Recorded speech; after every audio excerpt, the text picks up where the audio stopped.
మరణం ఒకానొక సమయంలో శరీరం నశ్వరం అయిపోతుంది. ఒక వ్యక్తి మన జీవితంలో నుంచి అకస్మాత్తుగా వెళ్ళిపోతాడు. తన ఆస్తుల్ని, కుటుంబాన్ని అన్నిటినీ వదిలేసి వెళ్ళిపోతాడు. గరుడ పురాణం లాంటి ప్రాచీన గ్రంథాల ప్రకారం మృత్యువు గడియ సమీపించినప్పుడు పెద్ద శబ్దాలతో యమదూతలొస్తారు.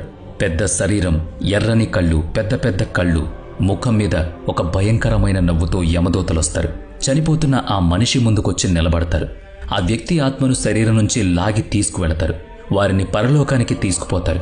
ఇలా వెళ్లిన వాళ్లు అనేక యుగాల పాటు యాత్ర చేస్తారు. ఒక యాత్ర భూమి మీద కూడా జరుగుతుంది. అది వారి కుటుంబం పూర్తి చేయాల్సి ఉంటుంది. ఈ పని ఆత్మరూపంలో వెళ్లిపోయిన మనిషిని మోక్షం చేయడానికి ఉపయోగపడుతుంది. ఈ ఆచారాల వెనుక ఉన్న విషయాలు ఇప్పటికీ ఒక రహస్యం.